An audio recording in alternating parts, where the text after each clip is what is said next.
Hey, what's up, y'all? It's been a little while, I know. I wanted to pop in and show y'all a little bit about what's been going on in my life since everything went down. Right now, I'm in the process of getting a prosthetic device. I'll be getting what is called, I guess, a body-powered prosthetic, which is basically a simple clock. It's kind of the same technology that's been around since like the Civil War, so maybe we need to up that a little bit. But nonetheless, I'm excited. I'm excited to be getting a new tool to kind of maneuver this new life through. I went to Phoenix to an Extremity Prosthetics. I'll probably link that right here, or link that down and show y'all right here. At this stage, basically, I've been prepping for the prosthetic, which means I've been wearing this liner, that brown thing that you can see right there, and it pretty much constricts my my stub, the rest, whatever's left of my arm. It is a little uncomfortable, but it serves the purpose of desensitizing delicate areas. It serves the purpose of smoothing out the skin from my skin graft surgery, which kind of looked very almost like a fishnet, but not as nice looking, not as sexy, not a sexy fishnet. And so yeah, it does a few things, but now we're ready. We're not expecting my arm to go down in swelling much more. It's been a few months now.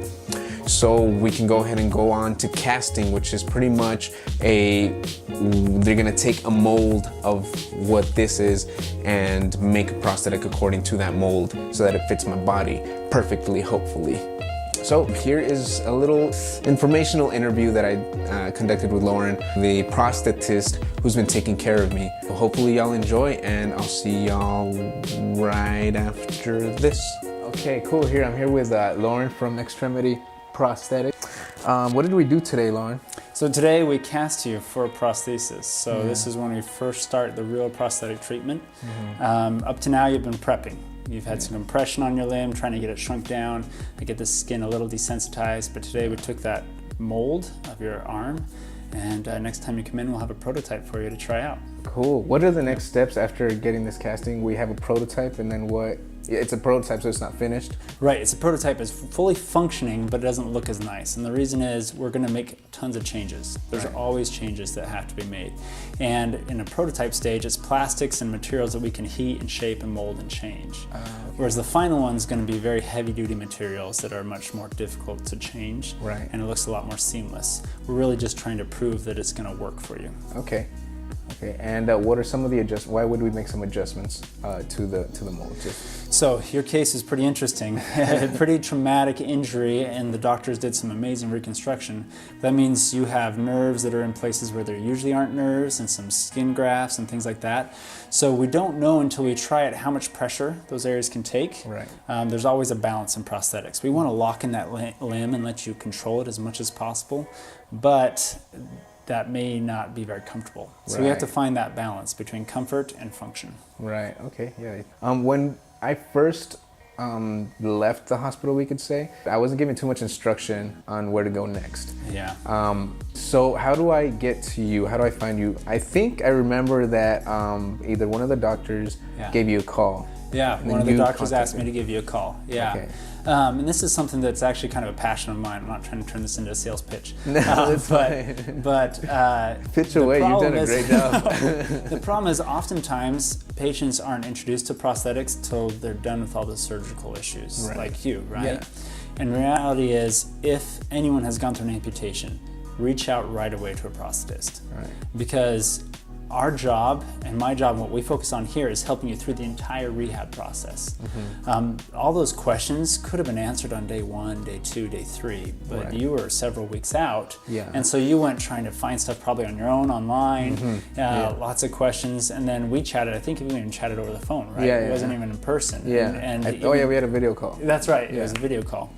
And even then, it's really easy for a prosthetist, we have to be careful saying that. Yeah, prosthetist. We'll spell it out. Yeah, we'll spell it. Put it down here. But a prosthetist can answer those questions really easily. Right.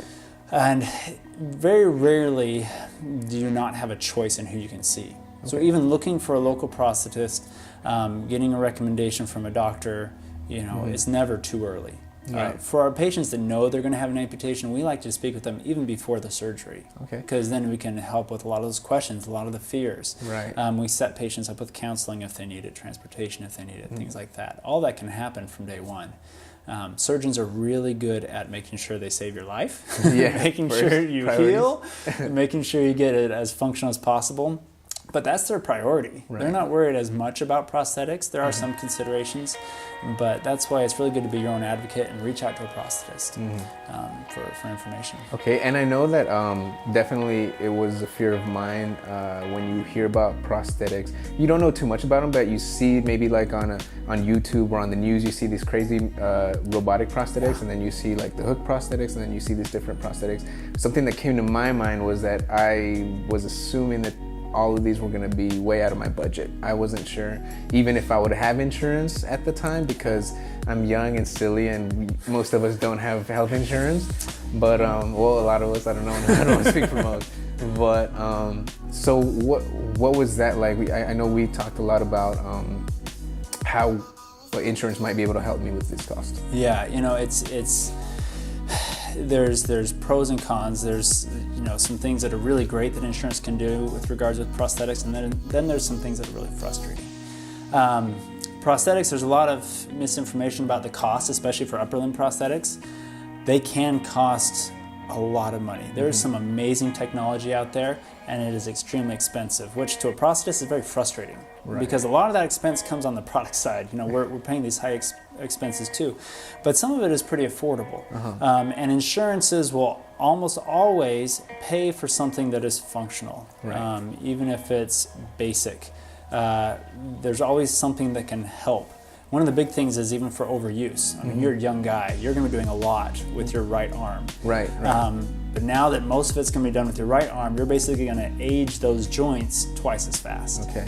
So anything that you can do with your left arm to give them a break just preserves this joint as much as possible. And even a basic prosthesis can help with that. And so insurance is pretty good about paying for the basics. When you get into more of the advanced, they're coming along pretty well. The robotic things, the electric ones, that's a possibility for a lot of patients, but frustrating. I mean, there's a lot that I could do for people, but we're limited. Even we talked with you about we want to do interchanging hooks. Something that's special for grappling. Or something that's special for photography or shooting, things like that. It's really, you're doing this. It's really easy to get a basic all-purpose, but it's a lot more work to get 2, 3, 4, 5, 6. And because you mentioned everyone's different. Like mine, for example, is a very strange, strange anatomy now that is like kind of been altered. It's unique. It's a unique anatomy. And we can give you a device that does 70%, but with upper limb prosthetics, it's more like a toolbox. There's no device that's going to do everything that your right hand can. Exactly. So my goal is to give you as many tools to get as close as we can. But unfortunately, I can't give you one that's going to get that close. And we mentioned a few different prosthetics right now, the robotics one, and then you mentioned the interchangeable like adapter ones. I remember us talking about maybe like a general category of different prosthetics. Could we go over that a little bit? Yeah, and they're broken down. Different people break them down different ways. But the way I usually talk with my patients is the first ones are called passive devices. This means they don't move, they don't do anything on their own. It's whatever you do with them. And there's a couple types. One are those cosmetic restorations. I don't know if you've seen these, but they're very realistic. I mean, you can get a lifelike looking hand. And it does provide some function. You can push against it, so you can lift something up with it. Sometimes you can hold things with it. But the biggest role they play sometimes is a psychological function. Cosmetics. Exactly. And I've had patients where that is their biggest need. They can't go out in public. They can't go to work because they're so affected by how they look. And so this is a great solution for them. And that's been very, very quick to interrupt you. I've definitely seen a change in the way that people interact with me, or even look at me. Definitely the little kids, and just it can be, it can affect your self-esteem if you let it.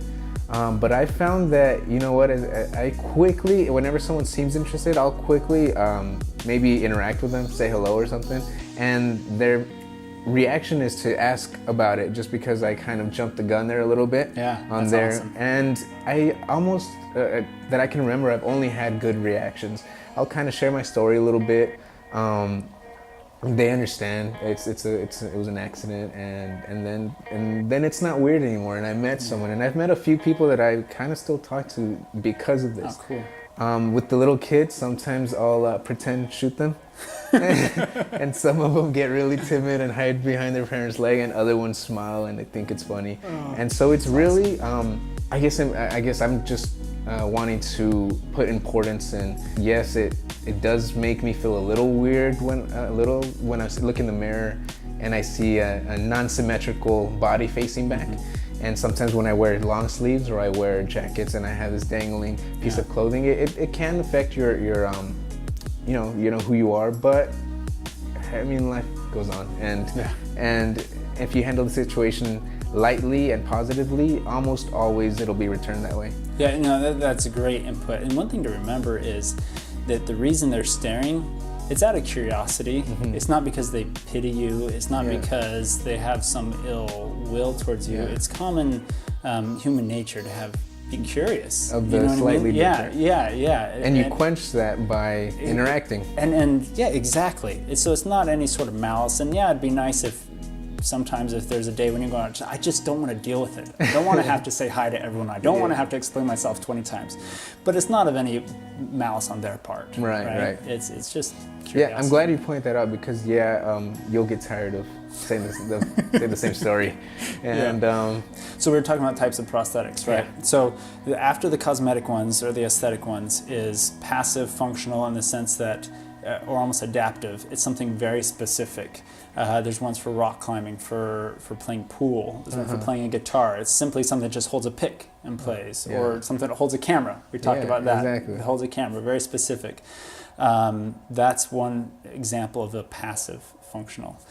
Then there's one like the ones we're trying for you first, is a body powered. And what this is, we use motion from the other parts of your body, the shoulders mostly, to open and close a hook. We're also using your elbow to move, a joint.